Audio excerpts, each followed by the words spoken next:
take a sentimental journey. Gonna set my heart at ease. Gonna make a sentimental journey to renew old memories. I've got my bag, got my reservation, spent each dime I could afford. I'm like a child in wild anticipation. I long to hear that all aboard. 7, that's the time we leave at 7. I'll be waiting up for heaven, counting every mile of railroad track that takes me back. I never thought my heart could be so yearning. Now why did I decide to roam? I'm gonna take that sentimental journey, sentimental journey home. Happy birthday to you. Do do do do do dee. I gotta take that sentimental journey, sentimental journey home, sentimental journey.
is particularly meaningful to me is that I'm going to be right next to my dad, right over there. And I can feel his presence right now. And he used to say to me, Jane, don't let this town walk all over you. Well, Dad, right now, the town can walk all over both of us forever. Thank you all so much for this honor and for being here. Thank you.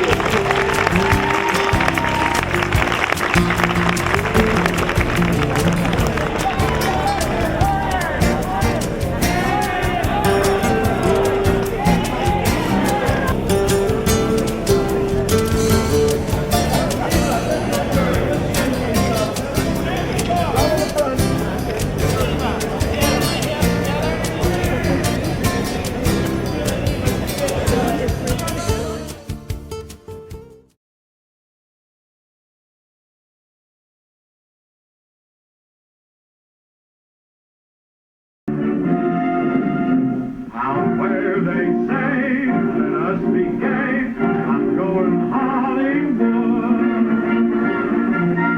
I'm ballyhoo, things to you, I'm going Hollywood. Hey, while you sleepy heads are in that hay, I'll be dancing, I'm gonna be dancing with the sun-kissed baby, and I'm on my way. Here's my parade, I'm going Hollywood.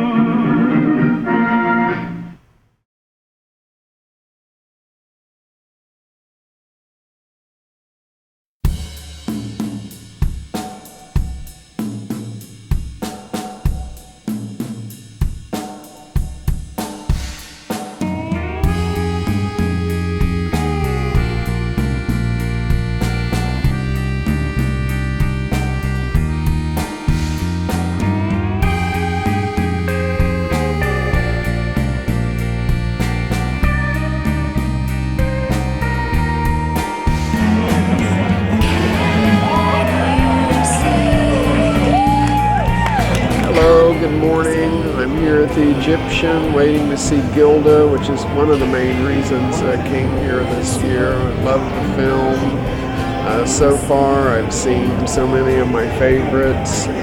Giant was a wonderful experience. Mildred Pierce was the pinnacle, and meeting Anne Blythe briefly in the lobby of Grauman's Chinese was a pinch me moment that I don't know if I'll ever totally get over.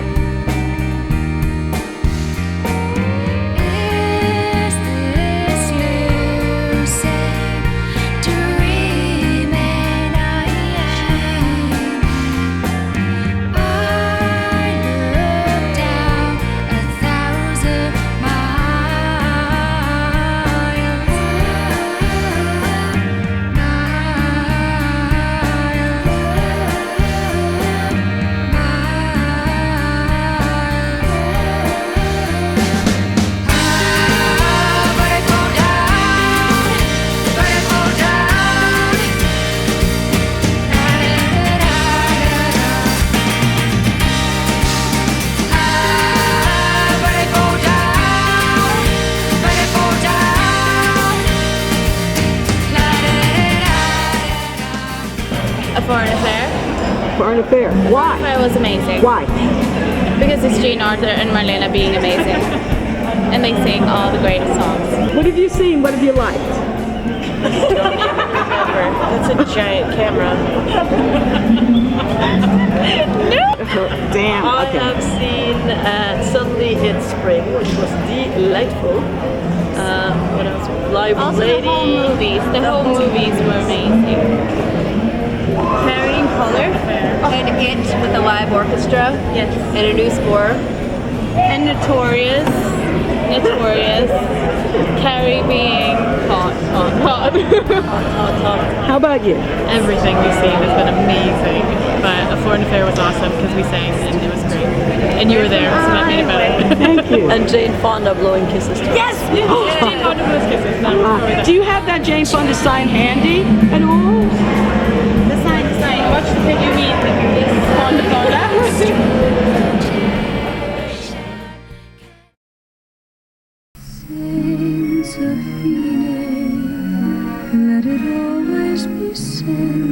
senza fine. There's no end to our love, our hopes, our dreams, our sighs. No end at all, no sad goodbyes. No fears, no tears, no love that dies. It's senza fine. Let it always be senza fine. Never ending the sunlit days, the moonlit nights, the sea, the sand, the starry heights are yours and mine forever. Non mi importa della luna, non mi importa della... I think Notorious is close to my heart because it is all those things. It's sexy, it's edgy, it's raw, but it's glossy and beautiful, but glossy in the best way. Glossy in the sense that we're watching a classic film. Something that was shot and meant to look as important as it really is, and to see it here. Thank you, TCM and Charles. Thank you for showing us this. Like, this is the theater where they would have sat and watched this film when it first came out, and how amazing is that we get to do that again.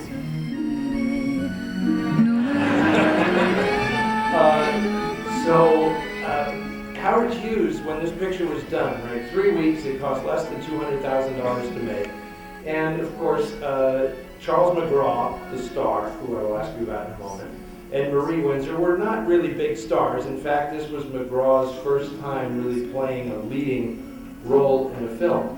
And Howard Hughes saw the finished product and loved it so much that he decided not to release the film. Because he, as a reward to Dick Fleischer for making such a creative movie with so little money, he was going to never release the version that he made, and instead have him remake the film entirely, starring Robert Mitchum and Jane Russell, his two big stars at the studio. And I went out to make a test for this to see if it would be wrong to have two blondes. It was a movie that was going to be with Lana Turner. So when I got home, my husband, who really was very unhappy about this screen career because we were living in Casper. And so anyway, I got home and there he was in bed. He had a thermometer in his mouth. He was all groaning. And I said, Bruce, what is the matter? And he said, oh, I'm so sick. I'm so sick. And I said, well honey, what is it? And he said, oh, don't worry about me, honey. He said, the children and I will get by somehow. Narrow margin, as you say, the direction of this film is so inventive and so creative. Do you recall how long it took to shoot it? The story's kind of It was just 3 weeks for the whole picture. And they had some rather fascinating things that they would do. We, of course, were not on a real train, but the effects that they made it appear that we were absolutely wonderful. It would be that, like, as they walked from train to train and the light would come through the window, and all of these things that they had backup shots that they had taken before. And it was really amazing.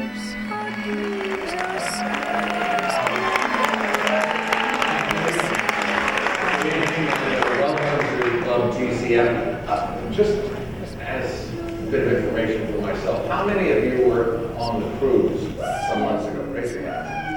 Okay, right there, and a few down here. So, and back there also.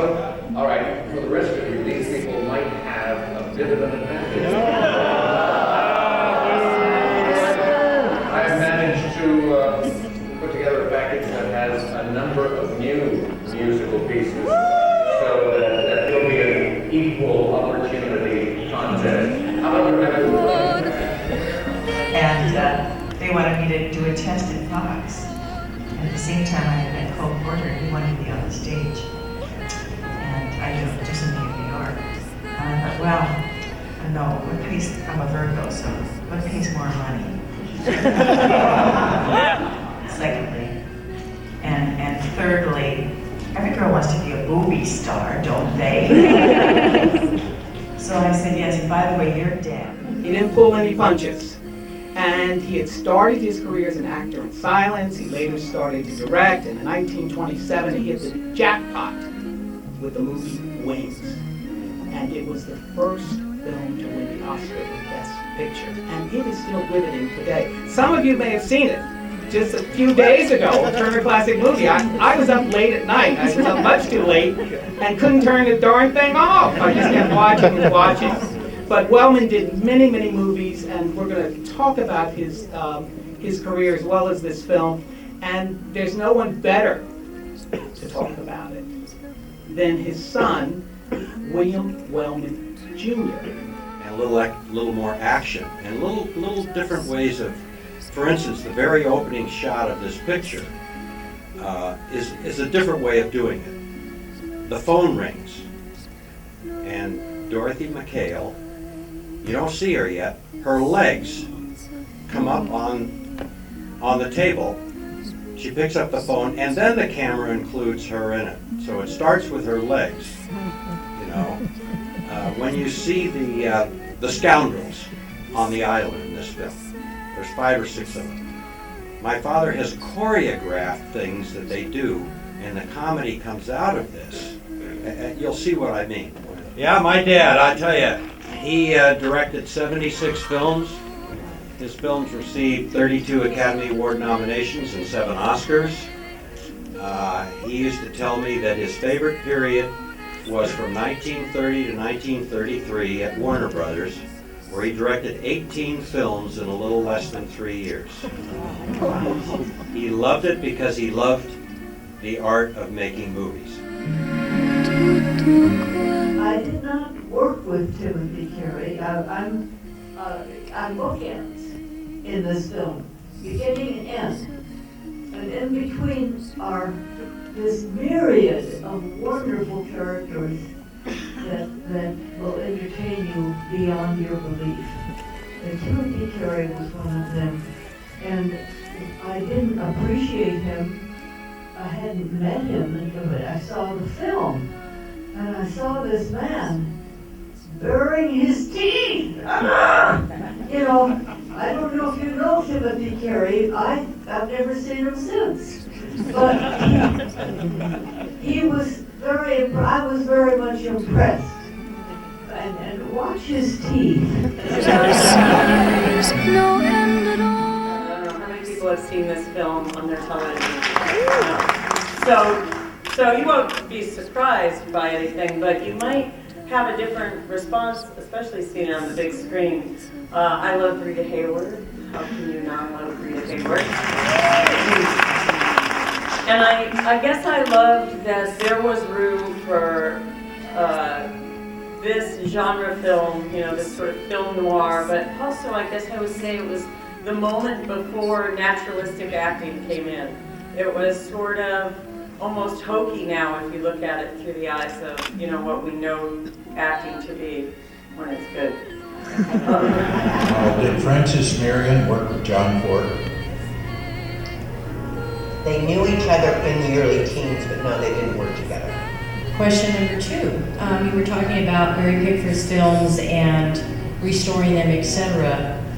From what I've read, the majority of her films have been lost. Is that incorrect? No. Yeah, that is incorrect. Most of them we're in various stages of cleaning the ones that are at UCLA, which are the ones that the foundation owns.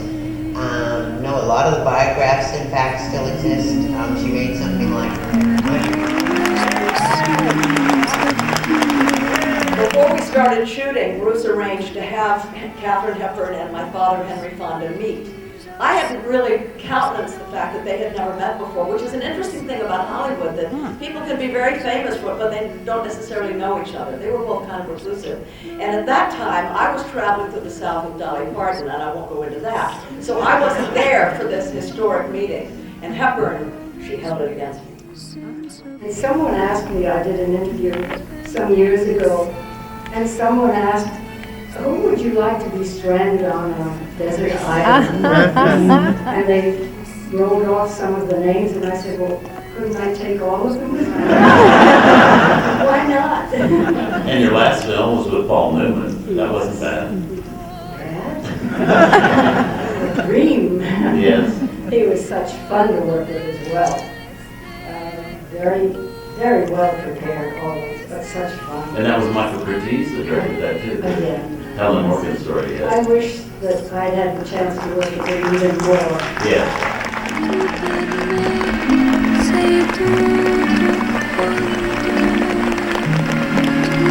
Say